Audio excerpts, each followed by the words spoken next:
Hello, everybody, and welcome to the Light of the Jedi podcast. I am your host, Joby Wan, the Hip Hop Jedi, and I am joined today by Anakin Crespin, the guy in the chair, as always. And of course, we have the Jedi twins here, Jedi Joy and Hey, Jedi Jill.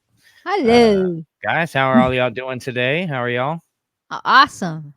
Awesome. Good, Had a good. picnic. Was it doing picnic food, doing the picnic thing? Oh, yeah. Nice, It was nice. That a sounds lot like of a good fun. day. It's Yep. good. Good. We just had our the big finale for the Acolyte. You know what I mean? And it was definitely a heck of an episode. I've watched through it a couple of times. I've picked up on a lot of stuff both times around, especially the second time. But overall thoughts, feelings. What you guys have been thinking about the finale. Starting with you, Joy. What have you thought about the episode? What Mhm. spoke to you about it? Anything at all? And anything you noticed? What are your feelings? Um, hmm. It was a really kind of upsetting in some ways. Um, I mean, we see Vanestra and it. I was like, whoa. I was like, what's going on here? I mean, she just threw Saul under the bus. What's going on here? I like she did that. She really did that. So I kind of had a little bit of mixed feelings. Um, it's the Jedi. How we see the Jedi there, they aren't how we see them, and I think that's what's got a lot of people upset. Um, because they're not really saying, "Hey, we did this," and they're fessing up, and because they want to hide their mistakes. It's almost like, and I'm going to get off the path just a little bit. It's almost like when you say you're a Christian and people are like, "Yeah, right. You're a Christian and we see you do this and we see you do that. You're not a Christian." So it's almost the same thing. The Jedi are doing this and doing that. You're not a Jedi. Jedis don't do that kind of stuff, you know?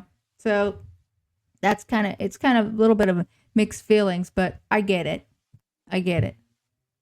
Yeah, I mean, I think it's probably almost the response that they were wanting to a degree is for people to have that like, hey, Mm-hmm. what is going on with the Jedi, man? Right. Because a lot of people just naturally view them as kind of like we've always seen them as like Luke Skywalker was the ultimate hero's, journey, across those three movies. And so that sets a certain tone, I think. But yeah, but I don't disagree with that. I think it definitely set up something a little Mm-hmm. bit differently in terms of point of view. But what about you, Jill? What do you think? What were your overall thoughts on the episode?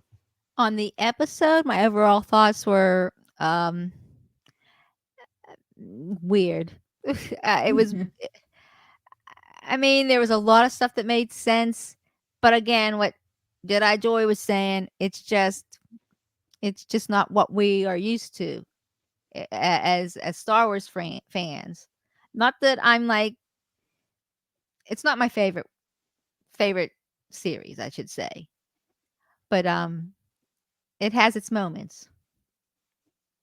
Yeah, I mean, Mm-hmm. I know that it's kind of touched a lot of people in different ways, for different reasons, and I do find that a lot of fans, especially people who grew up again seeing it from that almost like the Jedi are just this bastion of never ending, light and hope and etc. Which is understandable. Is actually your thoughts kind of echo something that we also saw from the prequels. A lot of people were like, how could the Jedi not see, how could Yoda not see, Darth Sidious sitting right across the table from him? That's Yoda, the most powerful force user in history. Like, guess what, man? Even what is just to kind of bring it up, in a way, is like that it will be the simple things that confound the wise, right?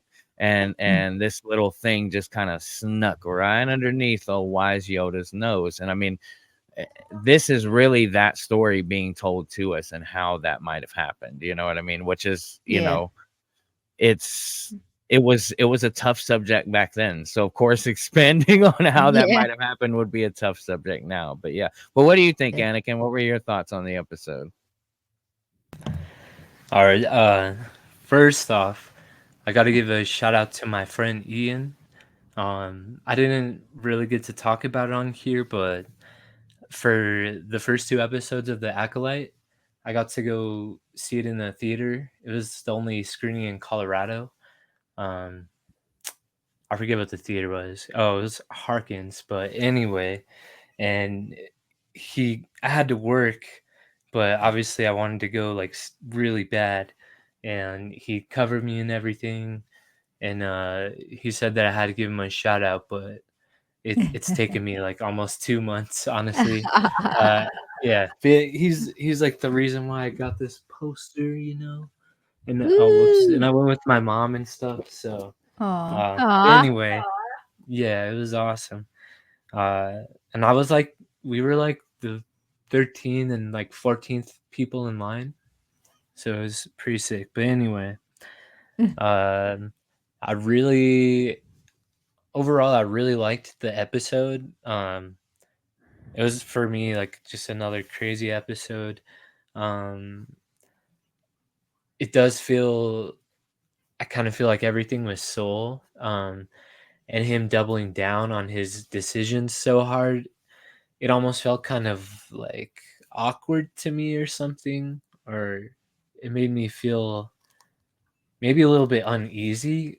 Like it almost seems like he snapped and he was like going crazy trying to like justify this to himself, or maybe he just really really believed that he had done the right thing. But that was all crazy. I mean, I always knew that OSHA was going to kill him and everything.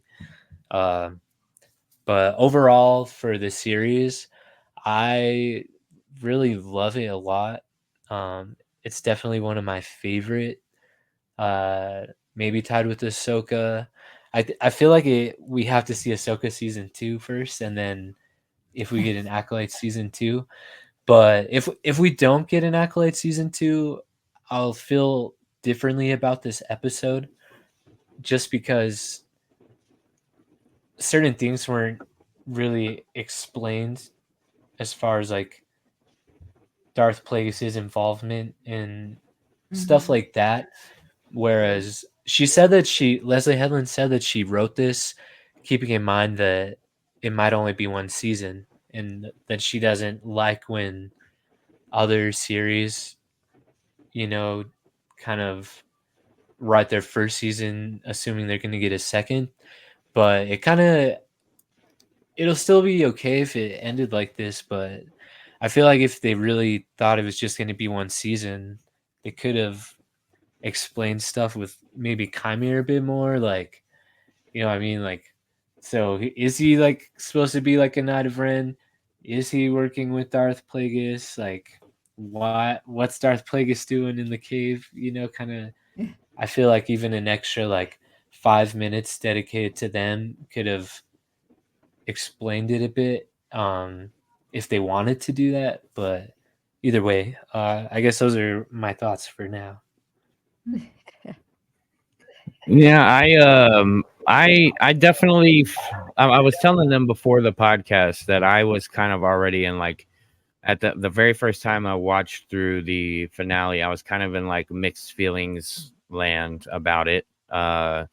And basically over the last kind of week and a half or so, I had been rewatching the other episodes leading up to the finale anyway. So I rewatched the finale again, kind of in that context of having watched everything back to back. And I kind of understood, at least from a certain way, the direction that things were trying to go. And I do feel like there's a lot of stuff that felt kind of rushed, but I am not I'm not opposed to being told a story in that way, because it didn't really. I was able to infer a lot because I happen to have a lot of Star Wars floating around in my head, so my brain's able to kind of like tie these strings together, like in a way that works for me. But people that might not have that same thing going on might not tie those strings together so tightly. So Hello, I me. and so and I don't Yeah. I don't think that there's anything. I don't think that makes the show wrong or bad, but I don't Mhm. think that hmm the show was written or made to be a universal Star Wars show in the same way that something like Clone Wars or Rebels or even the Star Wars, the original trilogy and the prequels. You could have never seen the original trilogy and go watch the prequels and still get a complete Star Wars story. And Yeah. that was the thing about that. It's a much wider net that was cast, where the Acolyte, I think, is really pointed at people, a very particular group of people, and even with some of them, it didn't hit all the way. And I don't think there's anything wrong with that, because I was sitting here riding along like, oh my gosh, this is great. I mean, I love the Star Wars. I love the lightsaber fights in this last episode. I found myself getting a lot of payoffs that I was questioning to myself along the way, like what I mean, I don't want to go on too much about it, but a big thing was like, well, my big thing was like Indara, and then finding out that Indara wasn't, the reason why everything went bad. She was actually the person that was trying to keep things going good. And it's just certain things that I was happy to find out, and things that paid off well for me. There were some things that were not, were a little rough, but I mean, this last episode, I liked it as much as what was that, episode 6, when things went crazy the first time with all the lightsaber fights. I was real happy with that.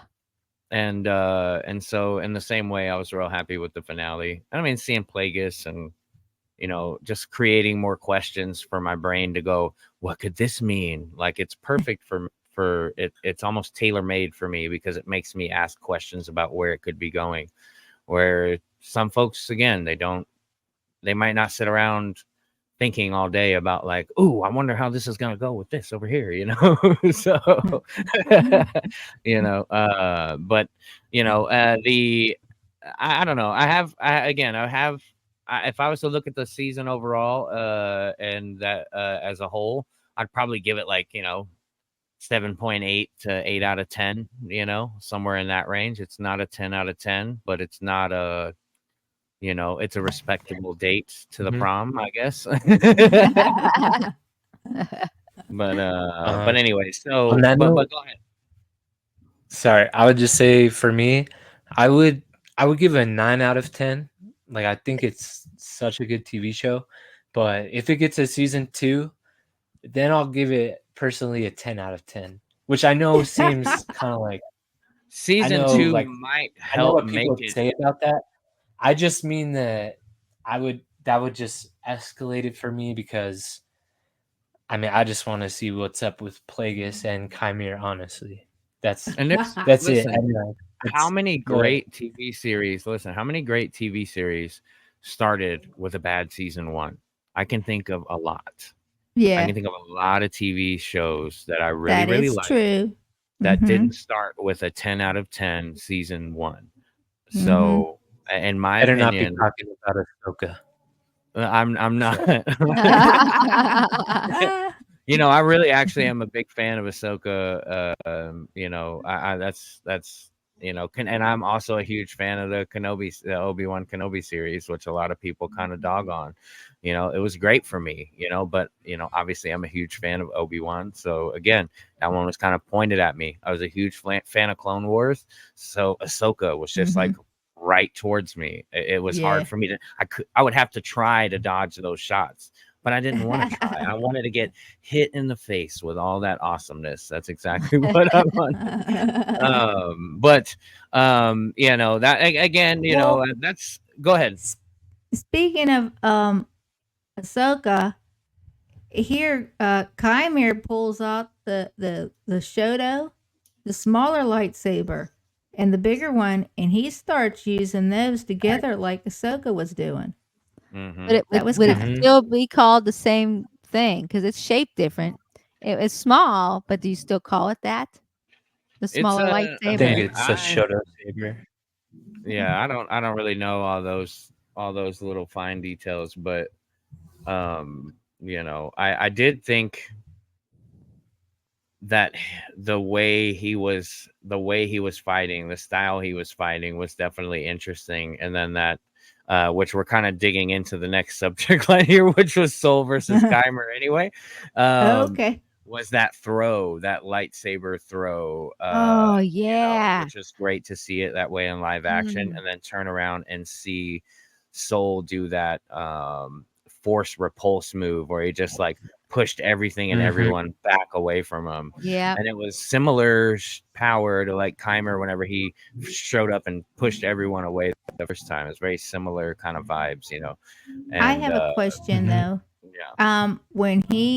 When Soul cut off Kymer's lightsaber, like how did he do that? Because he didn't have that armor on, he didn't have that helmet or anything.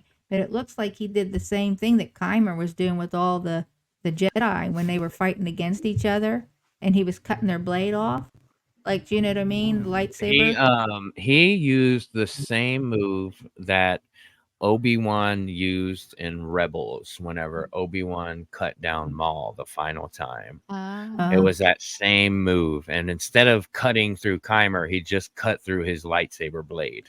I mean, through his lightsaber hilt in order to deactivate it, because he really didn't want it. If you notice, if the way the story plays out is that after Soul killed Mother Anastasia, we never saw him do anything but defensive fighting for the most part after that. He was very defensive. It seemed like that guilt was even in his fighting, so good point. Yeah. I think it was similar there, because even when he goes to fight Kymer that time, he's like, I'll destroy you if I must, you know what I mean? Yeah. But it's, and it seems like he meant it, but he doesn't. He goes and just cuts his lightsaber down to where, it's inactive anymore. So there's something in that, Soul's guilt still carried him over, and even into fighting his enemies, Same thing like when he was fighting Coral in episode 7, when we see that flashback fight, like after he killed Mother Anastasia, what happened? Coral's like trying to fight him, and he's letting himself get punched in the face and beat up by Mother Coral. It's that same guilt, but that's what we even see. That's what we see too whenever at the end there. I mean, I know we're not into that part yet, but with Osha at the end there, like he was okay with her killing him. It's almost like he said it. He said it at the end. It's okay. And because he had been carrying that. Yep. And it was like he. And the thing is, even when he turned around and Osha asked him, "Did you kill my mother or whatever?" And he's like, "Yes." And he never really explained why he killed her. It was an accident. I don't think he realized what was going on, and he thought that she was attacking him in some way because he didn't understand it all. So it was like, maybe maybe if we get a second season, we'll see an appearance by Mother Anastasia saying something to one of her daughters, one of the twins, saying, "Hey, I mean, he killed me, but it was like, I don't know that he realized he was doing that at the time, because she was like we puff of haven't. smoke." Yeah, but we didn't see Coral either. No, we didn't. So, I think that there's a lot of loose ends, for sure. Oh yeah, a lot of loose ends so that they can work on, with and, that. But there was so much from that. There was so much that was getting tied up just from that fight between Soul, Keimer, and then May and all that. So when all that took place, kind of all in really a short amount of time, there's so many pieces of the story that were all kind of coming together with that moment, which is to me it's not bad story writing. You know what I mean? No. Like we're coming Right. to the last episode. Yeah, we all have 92 questions, and we only got maybe like 67 of them answered. Like we still have some, but that has left me hoping for a season 2 because why was Plagueis there? Is Keimer working for Plague? There's so many questions around all that too. You know what I mean? But that I just feel like that fight in and of itself just kind of culminated so many of the story points up to that point. I just want to say that fight between Soul and Keimer, that was like one of the best of the season. Oh, Hey, Roger. Hey, Look at Jedi that. Roger. What's up, Rogar. Jedi? Yeah. How you doing, brother? Rogar. Sorry. Yes. I got Yes. it right. Jedi Rogar. Yes. No, I was just saying that was like, I think, one of the best fights the whole season between them two. That was Yeah. The way it was done. There was a lot of awesome moves that they designed and they choreographed. It was incredible. Mhm. that was an excellent fight. I mean, Mhm. there was so much raw emotion and tension, and you could see everything that Soul was going throughout that emotion. That was an emotional journey happening for Soul throughout that entire fight. Keimer you can see him getting frustrated and he can't figure out how to take him out. There's a lot going on, man. And then it's like May shows up, that was crazy the way she just kind of rolled in there out of nowhere, it felt like, and I mean disarmed Soul like it was nothing, and it almost felt like he almost let it happen in a way too. It just maybe that's just because that's my guy. Now, remind me again, was Keimer the one that said that OSHA can kill without a lightsaber? No, May. He said May could. Yeah, because And that's OSHA had what I that vision, Right. thought she That's what I saw remember. May. OSHA's vision was actually of herself, but Yeah. That's what we figured out. Yeah. That's But what that we was figured out. Mm-hmm. that was again. There's so many. I mean, the basically the OSHA May element of that was kind of getting tied up. The whole OSHA and Soul part of that story is getting tied up. You're getting the Soul and Keimer story tied up, all in that fight. So I mean, there's so much emotional tension happening there. What are you saying, Rogar? kind of. There's room for Keimer, which hopefully we'll get a second season. I don't know. I would like to see more of what actually happened there between him and Vanestra. I mean, I can kind of guess, but it'd still be cool to see. There's a lot of story Mhm. there, and that also offers like another opportunity to have a season that has flashbacks, because obviously this season was kind of big on flashbacks, like looking back to see what really happened. So I mean, that kind of gives that story element possibility. See more flashbacks, but I still feel that they should cut from what's going on right now into that scene and then back to what's going on right now within the same episode. Well, yeah, make hour long episodes and have what's happening currently and what's happening in the flashback kind of mirroring each other throughout the episode. I mean, to me that works better for flashbacks anyway, but I also was a fan of the early CW Arrow show, so that's exactly how they did it. Some lesson he was having to learn was built into his flashbacks and how he was having to handle whoever the bad guy was in that season. Honestly, same with the Flash. Yeah. So very similar kind of storytelling, but I'm here for that kind of stuff though. But how did you guys real quick, Rogar, we didn't really get your thoughts. What did you think about the episode and the season kind of overall, and try to button that up in a nice paragraph for us? So really dug this episode. I'll start with that. There was a whole lot going on in there. I think they left a lot of room for a lot of other stuff to still be done. I like our little sneak peek that we got. I guess both of them. Honestly, I could have gone with or without the last little sneak peek that we got. That's like kind of either way for me. I actually almost wish that they had put a different high council at that time within the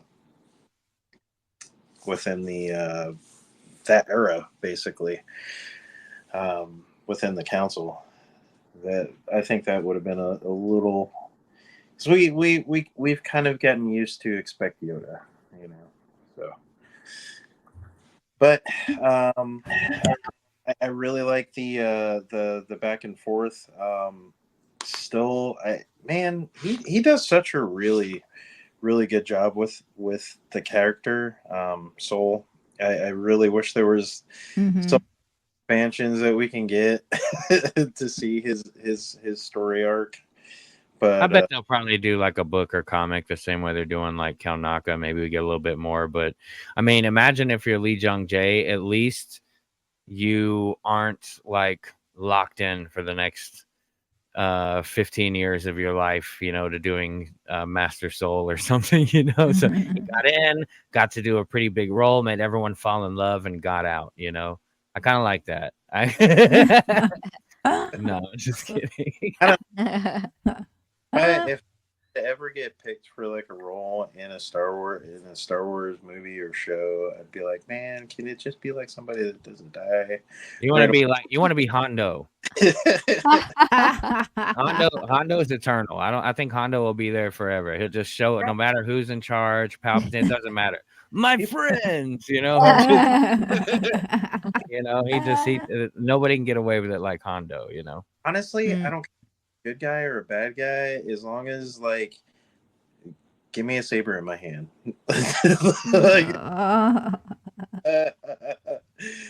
Or some kind of like cool weapon. I need something. Like, you know, Daniel Craig, you know, he was happy to be a stormtrooper. You know what I mean? Man, I could only imagine. You know, I'd tell all my friends, dude, that's me right there. So, kind of took off, started taking their own names and different personality traits. I don't think they intended for it to get as big as they did with the stormtroopers, but that's a whole big thing in itself. Yeah. But anyway, so a lot of action. I love the action that was in the show. We see blood crystal. I might have done it a little different. I'm not sure how I feel yet about how quickly it kind of took the blade. I don't know. I don't know how I feel about that yet. I'll probably watch it a few more times. Let it sit. But I love the fight scenes. Tripped me out that she did go that far. Honestly, to be quite honest with you, I figured she might have stopped, but no. Yeah, man. I was hoping the whole time. I was hoping the whole time. Like, come on, man, come on. You know, but no, yeah. But when they told us the whole time this was about the Sith, you know what I mean? This is a dark side show. You know. Well, I don't know how I feel about the loss of memory yet either. I think that's going to come back to play somehow, because I still feel like Chimera is not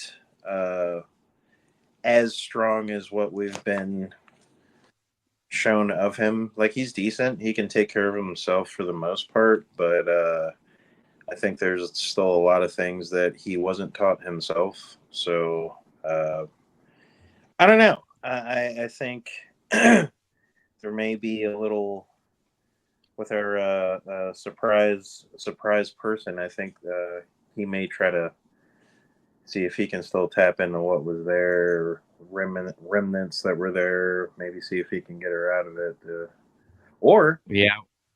just completely, since she doesn't know, just kind of use her as a kind of a pawn and just guide her wherever he wants her to go, and just take advantage and figure out how it was done. Honestly, that's probably the smartest thing that he could do. It's probably the easiest as well, and it's also the Sithiest.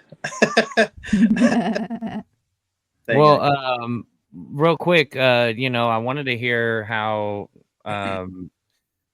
Joy, Jill, what you guys thought about that whole scene with Soul, with Osha, her force gripping, like all of that.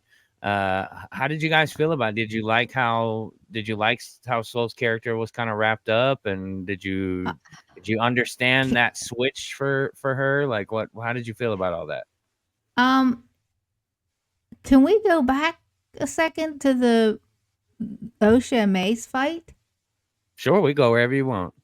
We go wherever we want. The only reason why is because I think here, Jill and I can relate here because it's two twins here, man, and they're having it out. But they're actually the same person.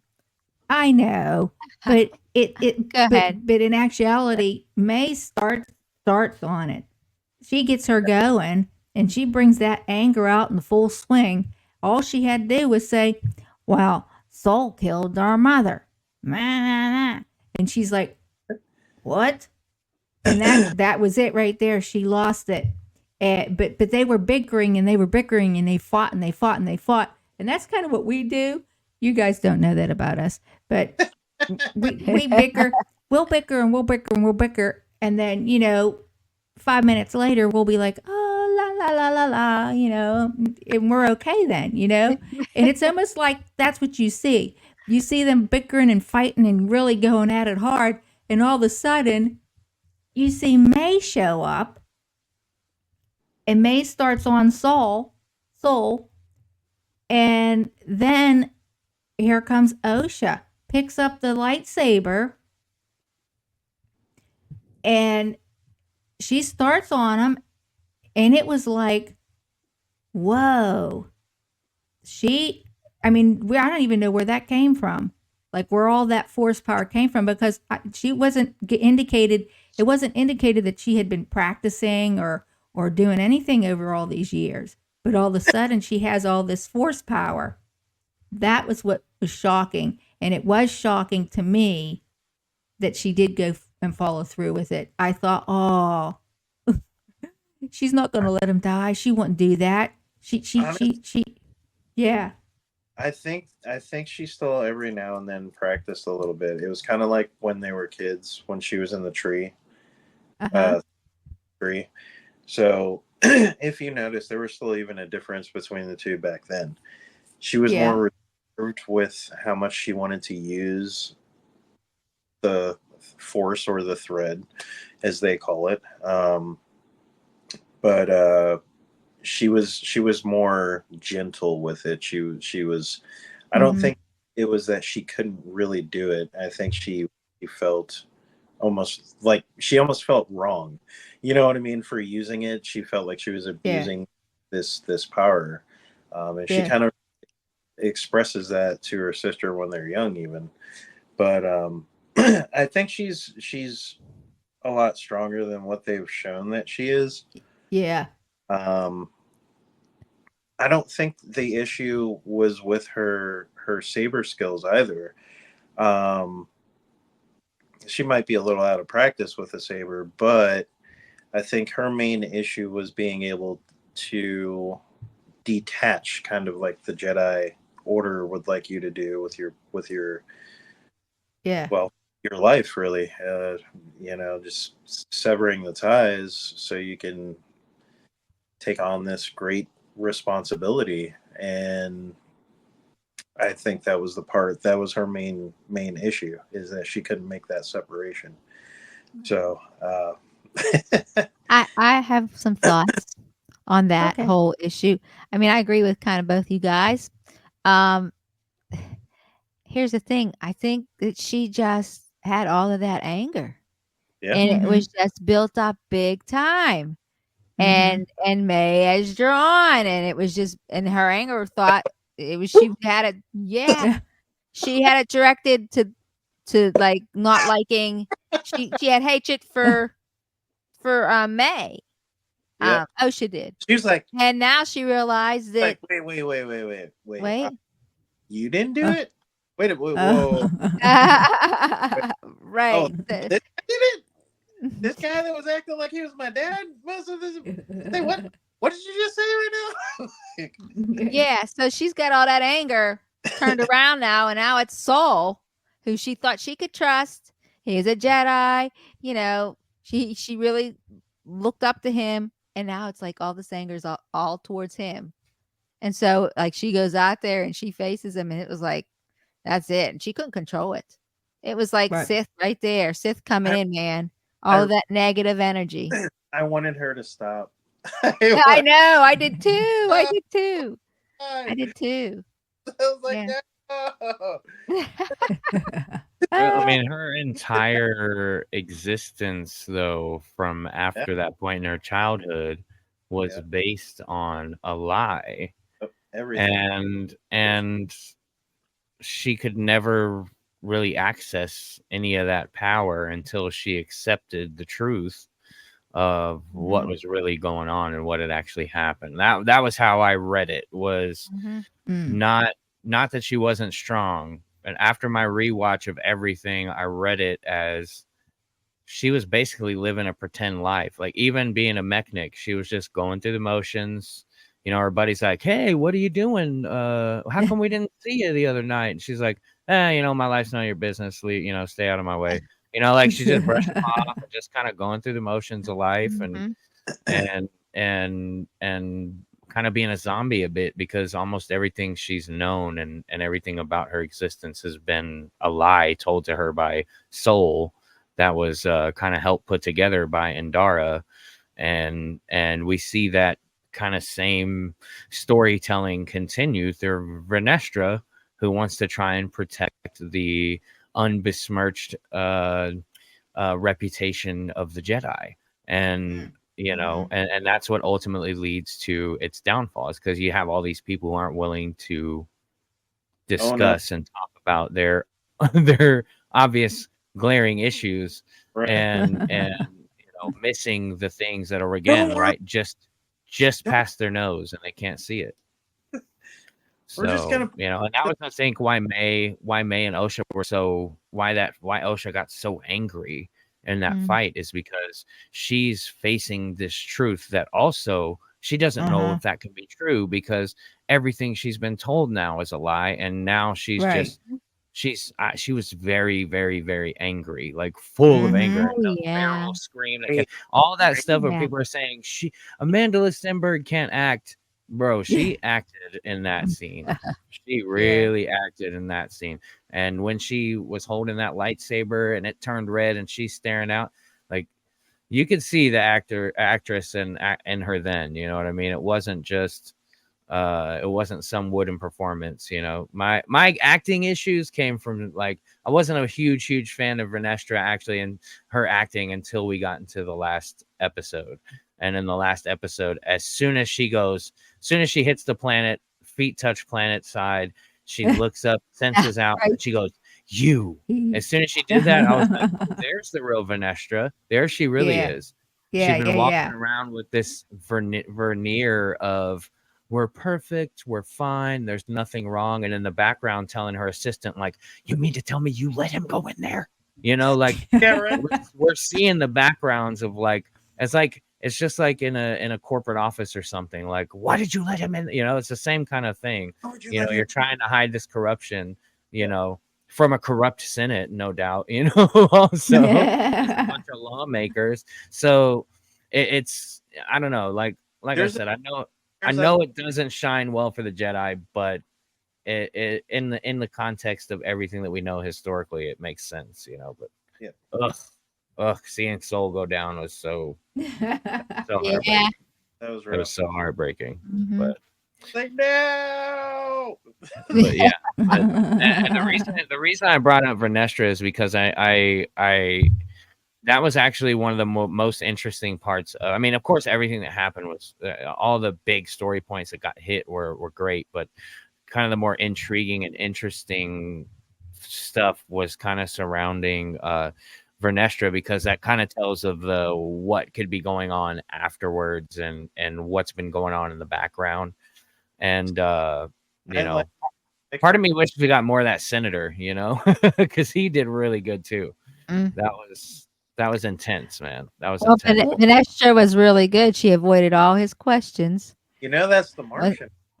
He's the green. Oh yeah, the Martian Manhunter, yeah, from Supergirl.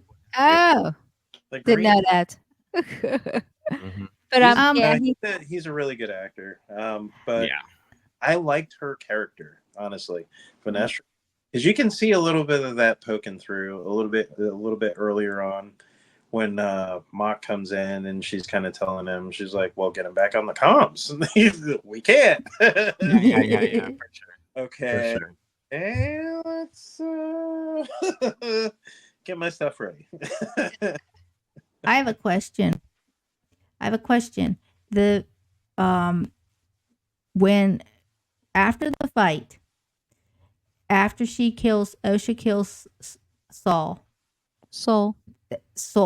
sorry. Chimera comes over and touches OSHA.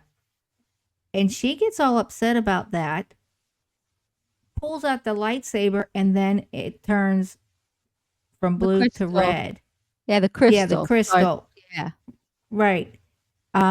Which indicates that she's now moved over into this dark light. But I don't know. I mean, her anger was toward, like, I don't know. He touched her and she got all mad at him. Like, leave me alone. So I don't know what happened in that whole process. The lightsaber started turning red when she was choking Soul. Yeah. So the crystal, if you when you go back and rewatch, you'll definitely see she's holding, and the crystal was exposed because May had chunked the lightsaber and it like hit the rock and it kind of exposed the crystal. And when OSHA picked up the lightsaber and was holding it, her hand was touching the crystal, and all of that rage, anger, heartbreak, fear, all that stuff was kind of being poured into that crystal, which is kind of that's the process that we see in later canon books where how a lightsaber is turned. You know, they have to be bled, and through putting all your negativity into it. And essentially that was just our first time seeing it in live action. Okay. But she was quite shocked. She was quite shocked. Yeah. She was like, whoa. Because she knew what that meant. She did know what it meant. And May and OSHA were looking at each other too in that moment. Like after that moment with Chimera, you know, they're looking at each other. And I think that's when the realization for me is when I realized, like, if you really look at the story too, this helped. I've seen this frame this way, watching it all back, is that the entire time May was after justice, not revenge. Right. She was after justice. Like, you know what I mean? If you really go looking at it, she did not pick fights with the Jedi. She tried to make the Jedi pick fights with her. She tried to get them to attack her. Like, it was more justice driven and not revenge driven. And OSHA was primed to be turned. You know, OSHA was dealing with May had an entire lifetime to deal with what she already knew was the truth. Right. Because she saw it all. Right. Where OSHA is basically in that Anakin position of not knowing so much and being assuming so much. And, you know, there's not dealing with the feelings. But go ahead. Sorry. No. May is the one, like, she didn't have that extra little pop like OSHA did. You know what I mean? Like that was her absolute, like, wait, what? You mean my stepdad actually killed my mom and then he stole me and then told me you died, but you're not dead, and what the fuck, you know? It's like His justification, being that, well, if I didn't have the both of you, there's no way for me to prove to the council that you guys were created by this virgins thing and by the manipulation of the force. but he could have told her. That would have saved so much. Like, it's Jesus. Oh yeah, but I Yeah. think though part of that was, I mean, I know this is blame passing, because again, I Master Soul is my guy, but Endara was the one who was ultimately like, hey, this is what we tell the council. May burn down the thing, and everyone was lost. And that was and Soul was like, we have to tell the council. Yeah. And Yeah. Dara was like, and what, ruin this girl's life? Yeah. So to a certain extent, the tragedy is that Soul was just kind of trying to do the right thing by Endara, by Osha, by and motivated by guilt. You know what I mean? Motivated by Yeah. that guilt and that desire to do the right thing. To do what's right and not to do some other failure. Yeah. And so in that moment, whenever he's getting choked, I think that's why he's like, it's cool, man. It's all right. I'm tired. I think he was literally tired. Like, this is all my fault, and I should have took responsibility. I should have bypassed Endara. I should have told the council, so much, but it wasn't spelled out to us. And so if you're not, so much of the story wasn't spelled out to us in dialogue, and so that can be difficult to follow, for some people. So I mean, there's so much happening, like we said, but in such a short amount of time. It's short amount of time, and it's like a lesson. If you don't act out in anger and you listen to each other, then you don't have the choking to death and Saul just giving up because he, I mean, it could all been worked out if it was different. She was like a daughter to him. Mm-hmm. And oh, man, I feel like still like it should have been a point when she was like, 13 or 14, where he was like, no, listen here, Padawan, this is what happens. This is what really happened. And you can hate me. That's fine. You can do whatever you got to do. If you want to, we can go take this to the council.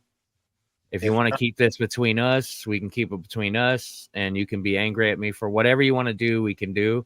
But just know that this is what really happened. And, just to give her that opportunity, I definitely feel like that probably should have taken place, but at the same time, the Jedi have this kind of dogmatic, almost, religious path that they're walking, and it contributes to like, hey, well, Endara, this is what she thought was best, this is what she thinks best, this is what I should probably be doing, and maybe that just justifies Soul being scared to do what's right. I don't know.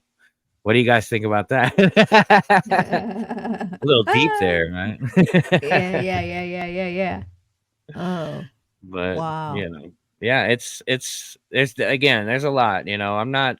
There is. I would have liked to have seen how Endara was living prior to the leading events, honestly, because I'm willing to bet she also had a lot of mental issues with what happened to me, because I mean, she took out the whole coven. Yeah, and the responsibility of the choice to hide it too was on she was the person in charge, kind of thing, which again, you got a line of like Jedi who feel like they have failed, like this, and then dealing with that feeling of failure improperly, like, and we see that all the way from this all the way up to Luke, it goes all the way up to Luke, and which and Palpatine, I mean, I guess even I think he was he needed a Palpatine's.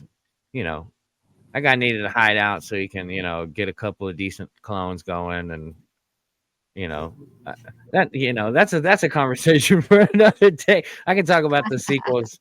I have so many thoughts about the sequels, good and bad, but most of it's comedic. But what I was saying earlier, and I know we got sidetracked a little bit because again, the which just goes to show you that dynamic between Osha, May, Soul is very interesting. It does bring a lot of, look, it's brought us back to it like several times. We've come back to that part of the conversation, which just shows you, man, that there was a lot of richness there. And then like what I was saying about Vernestra was, I just wonder what the ultimate end game is going to be for her, like if we do go into a season 2. And how do y'all feel about that? Her conversations with the senator, her trying to cover it up from the council, her literally throwing Soul under the bus, man, and being like, he's a rogue Jedi. He murdered all these Jedis. He murdered everyone back on Brendok. It was all him, like for what do you guys? I want to know. Like, we haven't heard from Anakin in a minute. Real quick, we haven't heard from Anakin. I want to know, how do you feel about all of that that's going on with Vernestra? Because I feel like you're the most familiar with the character, because I know she's a favorite of yours from the High Republic books and stuff. So, what do you think, man? I like this stuff with, what is it, Senator Raincourt. He pretty much, is acting the same way that Soul was acting toward the Coven, but he's like that way toward the Jedi, and just like afraid of them and their power. But I like what he says. He pretty much alludes to Darth Vader when he says what happens when one of you snaps and takes over the galaxy. And then he also alludes to Luke Skywalker kind of by saying, and who will be able to stop him or something like that. But I don't know. It's hard. Like, I would like to see season 2 to know more of where this goes with her, because obviously it's a very bad look. Like, I'm disappointed in Vernestra, like, it's so messed up. Like, she's basically doing what Soul did and using him as a scapegoat, and now, like, his entire legacy forever, like, everyone in history is going to think that he killed all those Jedi and stuff. So it's messed up. It's hard for me to justify it, but that's another reason why I would like to see a season 2, because we didn't get more stuff with the senator. That would have been awesome, honestly. And I think if they would have put him in a couple more episodes, it would have just added to the story a bit, and it would have just been another subplot, that would be interesting. As far as her being Chimere's master, that was a good guess, for everyone who guessed it and everything. I like that she was telling May that he was a pupil of hers before he turned to evil. And I'm like, isn't that the same line that Obi-Wan says Almost about exactly in The New Hope? Yeah, I was like, damn, that's pretty well done. But I don't know. I guess Robert already said that he does. But for the rest of you, I guess I would like to just ask, like, do you guys even like Vernestra? Because I do, but that's only because I already know her beforehand. I'd be curious to know what you guys think of her. Like, is she like another kind of like Kiari Mundi to you guys, to where you like her as a character, but you don't like her? Or, I don't know. I don't like her action. But I get where some of it that she's going. Like, she's trying to maintain this whole this whole presence about the Jedi in general. And I know what she's doing. It's not working. She shouldn't have done it. Like, and I think she's like way beyond the point of being able to be like, okay, well, here's what happened, guys. You know, there's so much. There's so much. I think that is probably transpired by this point, and she's probably seen a lot. She's been around for a while. I think she's supposed to be what in like her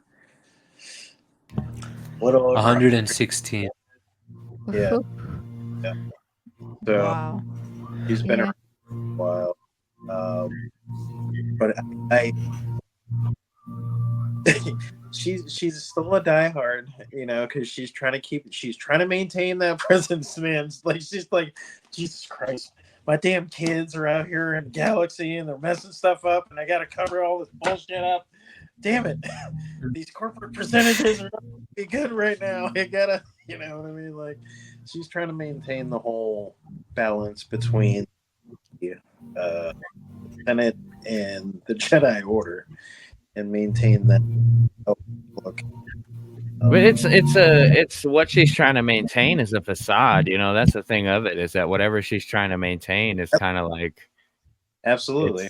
it's you know, it's something there. It's pretend. You know, like, and I like her character a lot more after the last episode. You know, I was a little bit thrown. I thought, you know, it was kind of acted a little bit stiffly, and, you know, going back and seeing it again, maybe that's part of this, again, the veneer, Well, the trying to kind of display this obvious, like, everything's fine, we're completely calm and controlled, nothing's wrong, and in the background it's like duck on a water, you know, duck on a pond is, you don't see what's going on underneath the water to keep it afloat. It's just kicking its legs a million miles an hour, you know. that uh, is that is a trait, though, if you think about it. With most of her species that we've seen that have been Jedi, they kind of get stuck with this whole image. Same thing with Barris, with really, if you kind of Luminara. Luminara, if you keep going with it, you know, and so everything we've been shown, they've been kind of like that. So I can see that. It does remind me of the other characters as well. So I kind of like that, to be honest with you. It's in line with it. They have a little bit of seriousness that they take to them outwardly with stuff and their position that they hold. But I think that part was done fairly well. It sticks, I think, with the species that I've seen, is at least in animated. But it no, she's still stern. I like that we're getting this aspect as well. I've always been a little bit. I still need to read a lot of books of the High Republic era. But so I like getting glimpses of that, and I've known of her character for a while. So I am You should start with Light of the Jedi. late. Honestly. Dude, I have to read through the set. I think it's all of them, though. I have some thoughts on Vanessa. I have some thoughts on Vanestra. Um, she's not my favorite character. I mean, I like her. She's like a Darth Vader to me. She doesn't come off as a good person as a Jedi. It's just the way they write her character and the way she has to make all of these choices. And there's consequences that come with those choices. And I think we're going to see some consequences happening to her because of those choices. Yeah. So she's like Wow. she threw Soul onto the boat, onto the bus, I mean. That was And so we have that situation right there. I mean, yeah, but you could have told the truth. But how did she know? Did she even know what actually happened? Nobody ever told her the full story. right. But I think she did that to prevent any further digging into the situation because it was so Yeah. much than just Soul doing it. Like it was Mhm. so much worse. But Yeah, which I is mean, why ultimately, doesn't that lead? I mean, again, like it leads to what we already know. You Right. know, it leads to what you just said, Darth Vader. It leads to Palpatine Mhm. rise. It leads to, you know, like there's this kind of generational thing that you see, and it's kind of that's a common pattern I think in Star Wars too. I mean, with the Jedi and their lineage, and you know some of the common choices that they make if they're from like a similar lineage. You know, it's like Yoda, who trained Obi-Wan, who trained Luke Skywalker, and all three of those guys all went into hiding after they all made a failing choice. Like it, you know what I mean? It's in their Jedi bloodline, and so you know I don't know, but I think like what we're seeing is what it's just like the very early. These are the mistakes that can happen. These are the things that can go from like, oh, it's a small thing. Oh, it's a little bit bigger. Oh, it's huge. Oh, Yeah. now we have to cover it up. We have to sweep it under the rug. We have to Right. that Mhm. leads to something coming down from the inside. I mean, whether it Which be a company or a Vanessa, whatever, you know. So smart. Vanessa did whisper in Saul's dead ear. You know, he was dead there, and saying she was sorry, but Yeah. she knew she was going to throw him under the bus because she had to. It's not But really, it's like it's going to consequences for all that stuff, you know. honestly, What? I don't think it's a throw under the bus. He's already gone. Like there's like he's What? literally think about what everything else She that would threw him under the bus. everything that happens later would start happening right now if she actually told them everything that happened. The same thing with the Senate that happens later on would start happening right then and there. They would start getting picked apart, and Which Darth Plagueis wasn't ready for. yes, So you know, it wasn't What time if- yet. but think So about who's working behind the scenes to make sure Right. that doesn't happen? Vernestra? No. what if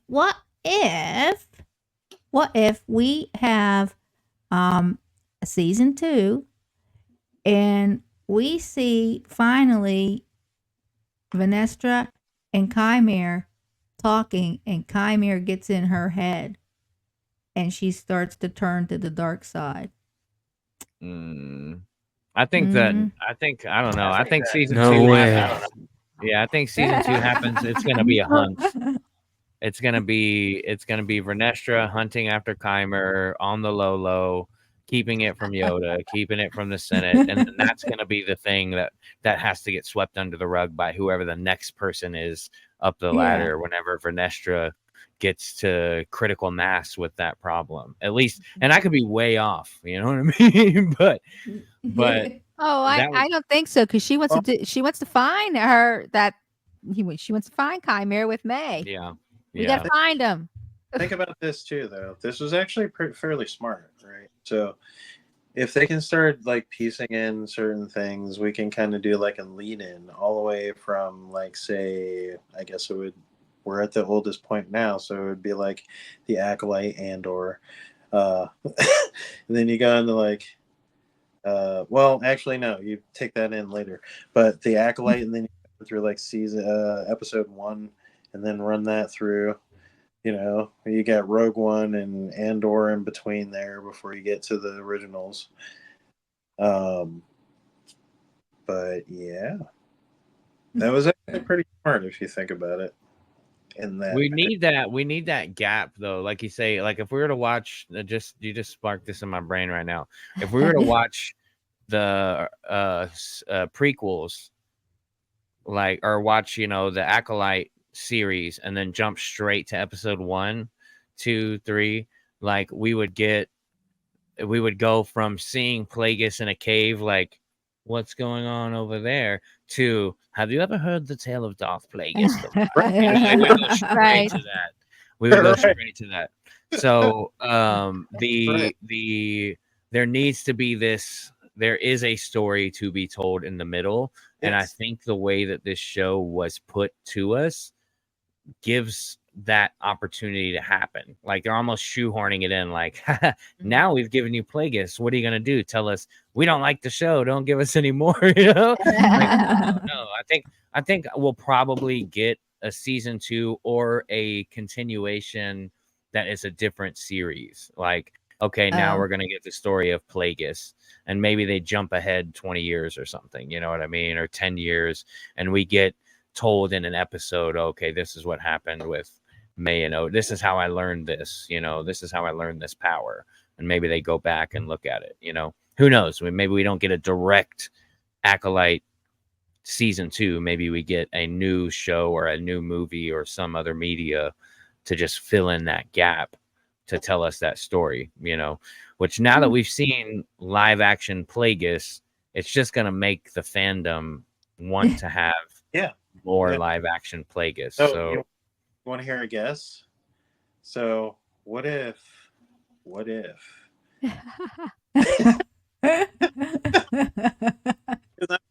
I was thinking about Wave 2, right? So I mean, obviously Chimera is going to be in it, but are we going to get 2 versions of Chimera, or are we finally get a damn Plagueis figure for 6-inch?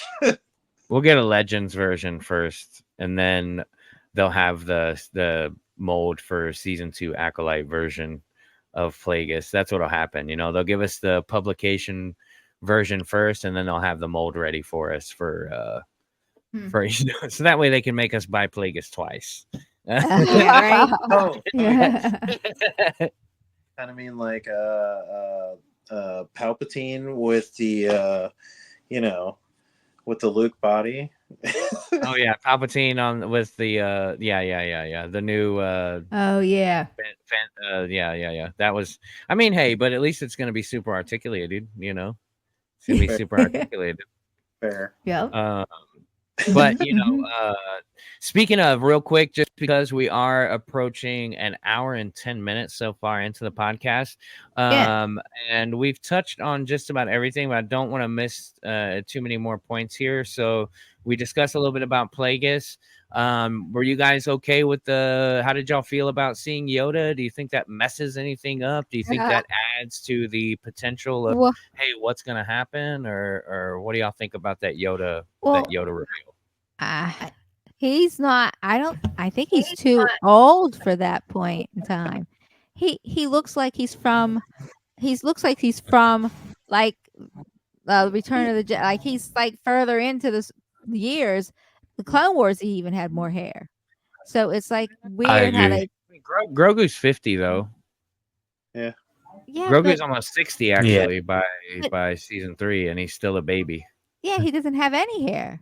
So like, What is- what I'm saying is like, who the But heck he knows? would be like Yoda would like 700 and like 90 something, or like 800 years. Mhm. So I don't know. You know, I don't know. Maybe so.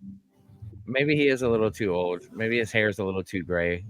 Give us brown hair Yoda. But here's Yeah, he's something or a bald head or something. I don't know. he's got more hair, though. He did have more hair. He did have No, more. He was younger. He had more hair. He was like, Hey, Rogar, no. Rogar, no. Well, in the Clone Wars, he had more hair. It was Oh, yeah. gray, but it was still think more it- hair. Yeah, I think it's just because Leslie Headland wanted to do a puppet. So I noticed that too. Like right away, it does look like the original puppet from behind. Which I hope when we see his face that he still looks the way he does in Revenge of the Sith somehow. You Got know? a Tony Stark goatee and Yeah. mustache. Because I mean, even in the books and comics for the High Republic, I mean, he basically looks exactly the same. He just has Yeah. white robes and stuff. Yeah. But also, I think it was just important for casual fans and stuff to see Yoda like at least once. just because we've heard him talk about training Jedi for 800 years or whatever, and people like me who have read the books have gotten to see it, but I think that like the rest of the fandom deserves to see Yoda. You know what I mean? Like, Thanks, I know man. it's only 100 years earlier, but I think it's still important to see him doing his thing, teaching Jedi for 800 years and stuff. It like adds to the Yoda lore and stuff. Do you my bigger question though in all of that is Vernestra going to talk to Yoda to get advice on how to deal with this situation? Is Vernestra going to Yoda to give a story to Yoda, you know what I mean, to kind of help cover it up more? Like what do you think that conversation's all about? You know what I mean? What do you think her motives are going into there? Because she made a call first to like set up an appointment, you remember earlier on, like, hey, can I get in with the big guy? Like, Well, I like Vanestra more if she tells Master Yoda some things that she's not telling anyone else. but if that's the case, Yeah. then does that mean Yoda's sitting on the council whenever Right. does that create a problem? Or there was Yoda actively also on that side of Vernestra saying like, hey, we need to maintain that the Jedi Order looks this way. And there are people who would have a problem with that, but if you watch the prequels, I mean, that's kind of what was going on. Yoda was trying to maintain the status quo. He's saying, we can't tell the Senate about this. We can't let them know about this. What's going on here? Do not tell the Senate what just happened. Don't do that. So to me, I'm thinking she's going in there to get advice, and this is going to start Yoda's path towards willful ignorance, maybe. But maybe I'm wrong, and that might make some parts of the fandom mad. But Yeah. the thing is, I mean, that's exactly what Yoda did. He was like hiding things, here's he my was thing. keeping it covered. So, He's- but he's- I don't know. Maybe I'm wrong. He's been around for that long. I don't see how it'd be possible that he hasn't done that at some point a couple of times in his lifetime. Like there really hasn't, probably can't be like much he has not explored, being around for 800-900 years. You know what I mean? Like, I mean, can someone like Yoda be so wise that it's hard for them to see beyond their own wisdom? Like, oh, okay, well, here's a way around this, and this is fine because I'm wise and I'm Yoda. You know what I mean? Like, for is sure. that, Well, think about in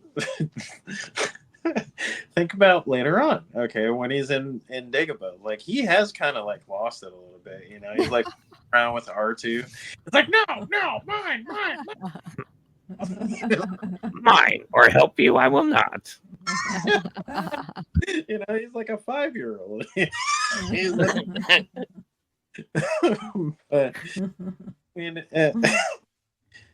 was he always lucid? Who knows? He might have, strayed off. Remember, they thought he was going crazy when he was hearing Qui-Gon's voice on Clone Wars. You remember? Like, the Jedi Order is like, okay, Master Yoda, all right. Like, talking to this tree, I was on a journey. I must go. Like, they're just like, okay, buddy. Oh, over there. And then come to find out, oh, wait a minute. You know what I mean? But I think Go I ahead. think everybody makes mistakes along the way.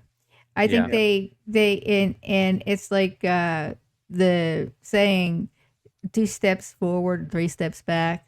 And I think that there's growth periods for even the wise master Yoda, where he has a lot of wisdom, but he's not without mistake, without capable of making mistakes still. Right. He's not, he's still a being. Right. Yeah. Well, it's it just is there's always a bit of hero worship, and I think that there are parts of the fandom that might feel personally to find out that their Almighty Yoda made some mistakes, but I can you hear it. Yeah. Yeah, but yeah, it's for the sure. same. It's the same.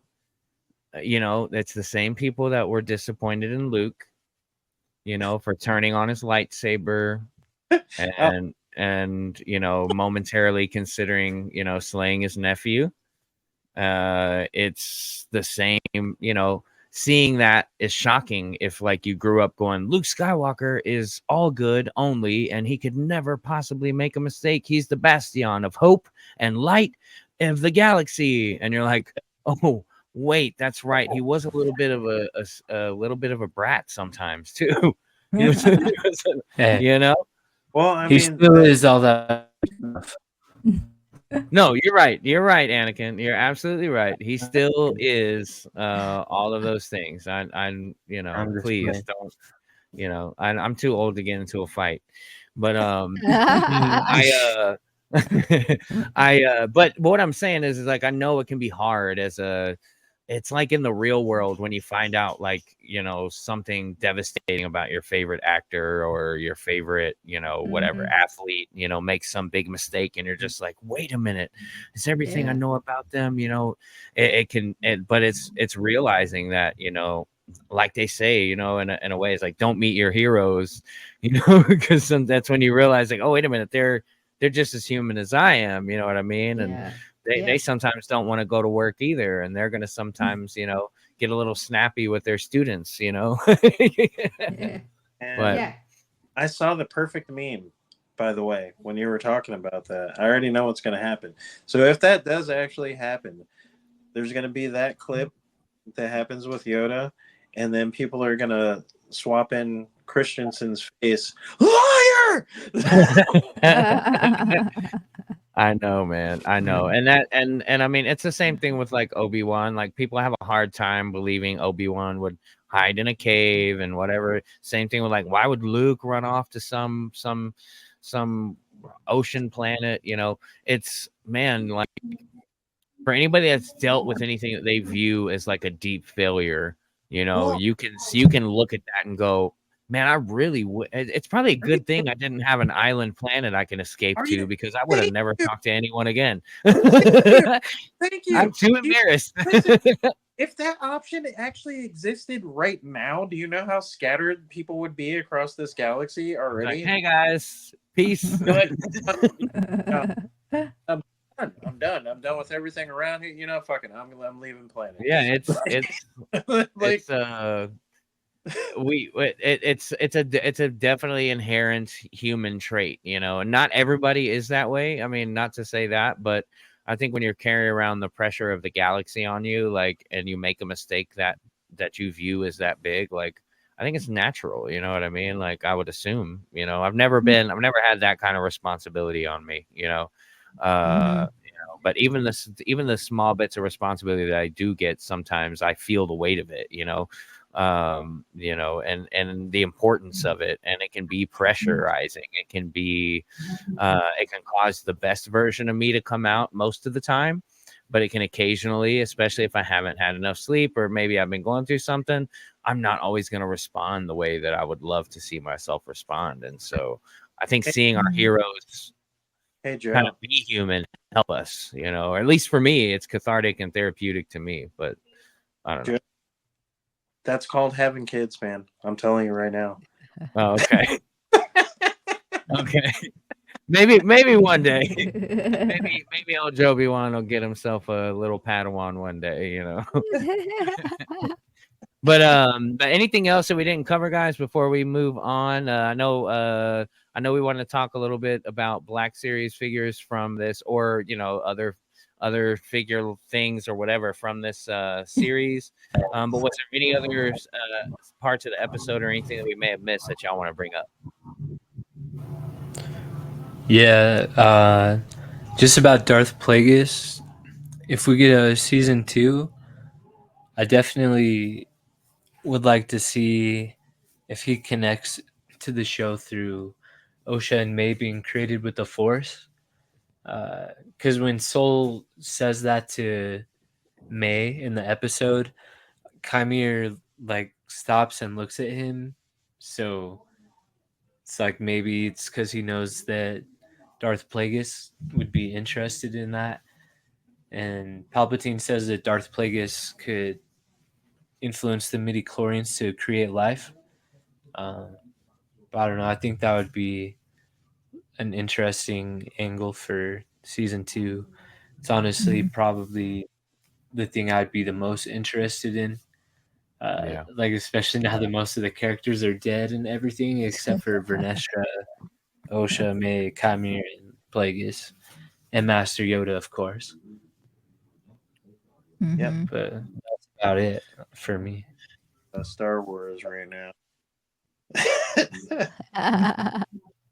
Yeah, I think you know, I mean, and we'll have another series to cover here, I think, by the end of the year. So, you know, we'll be able to start talking about Skeleton Crew. Skeletons, Skeleton yeah, Crew, that's what skeleton crew. so you know, that'll be fun leading up to that for sure. But what so I mean, I know you mentioned, you said Rogar a Plagueis figure. Was there any other figures you guys can think of that you'd want to see from this episode specifically? I need that Astra. I Yeah. they got to around with me, man. Like, cause, jeez, I had to call because I couldn't get into the app. So I already talked to him, and I think she actually put it on there because it said something about the Yoda 2-pack that I never got. But so besides that re-releasing, I need that Venestra. We need the Stranger. They need to stop playing around. The show's over now. They can go ahead and release. They should have done this like Friday or this coming Wednesday or something. I don't know. They need to We release. know when that's gonna get revealed. Probably. SDCC, they'll probably reveal Yeah. it. Hopefully, it's a deluxe with a removable helmet. I don't know. It's removable. It can't be too big. Or a 2-pack with red bladed Souls lightsaber, Osha. You know. Mhm. Huh? If Yeah. they do the Stranger version, it better have soft goods. Oh. I mean, yeah, that would, or you know, it would have to be smartly sculpted. If not, you know, I don't know how they do it without it. Mhm. And the whole line came with soft goods. Come on, you gotta do it. Yeah, there's no option. Are we still riding for Basil? You know, after did anybody understand what Basil was doing this episode? Because I was very confused by that Yeah, guy. me too. I Yeah. don't I had like that him clue. anymore. I don't. Yeah, that little thing. He felt like a barks like a chaos dog. gerbil. He felt like Yeah. a chaos gerbil, just running around causing chaos. I guess that was probably a purpose that I missed. That's probably what happened, is I didn't understand. That's what I'm assuming. But I'm happy. I mean, I'm not happy with it, but I'm happy to define him as a chaos gerbil for now. He thought it's gonna like kill her. Honestly, that I kind of get like he was like, no, don't kill her, don't. Yeah. But I mean, like an episode earlier, he was like biting her leg and, you know, teaming up with Pip to spray her in the face. Trying to Yeah. detain her, man. He was trying to detain her. He thought with his little bodied self that he could subdue her and do his martial art move. Hold on to her leg a bit longer. He would have had her down in the handcuffs. Woodchuck foo.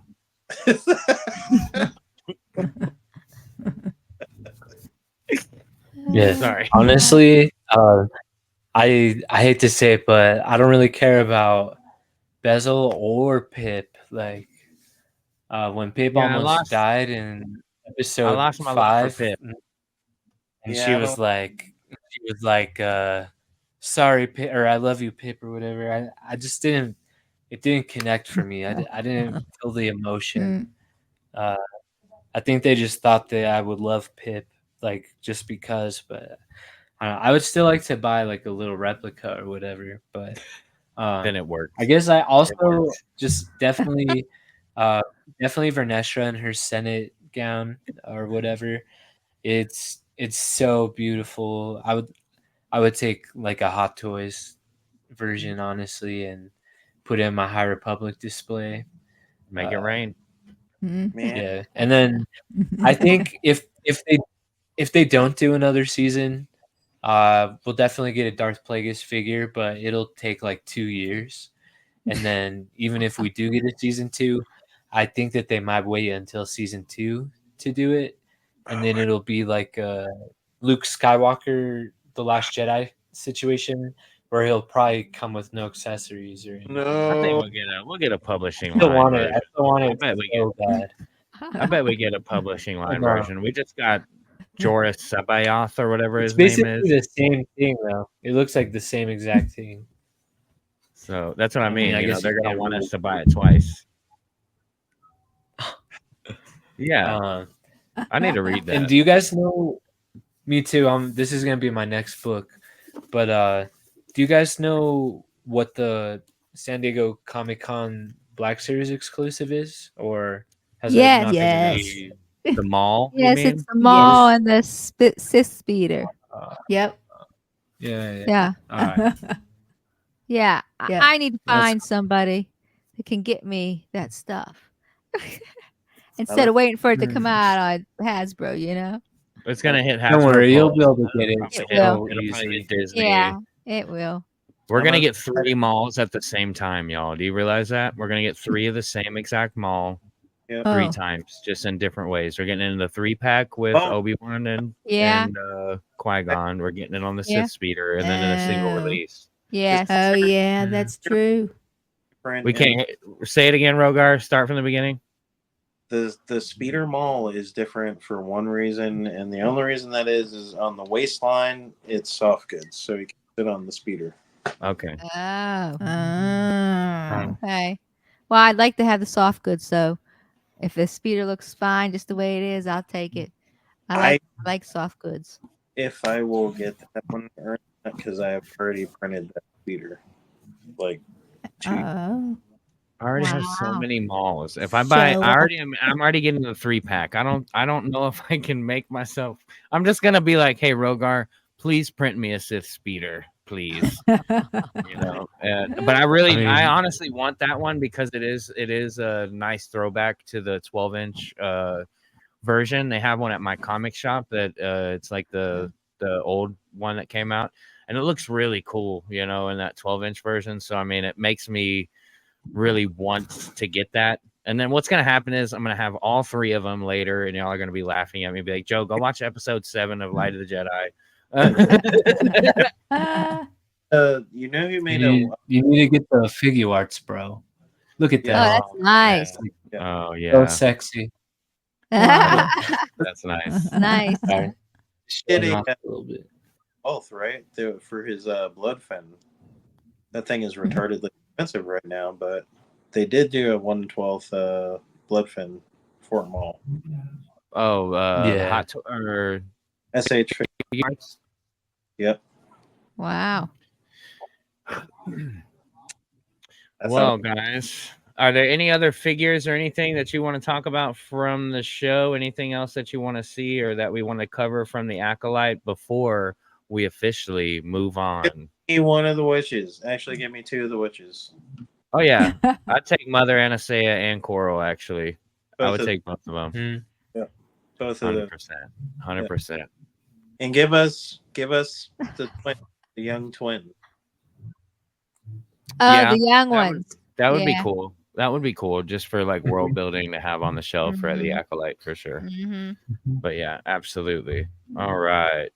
Well, I think that just about covers everything that we had, and we are running now at a little bit over at an hour and a half, which is okay. You know, we had all of us on. You know, Jedi Rogar was Yeah. able to jump in and join us there, which was nice.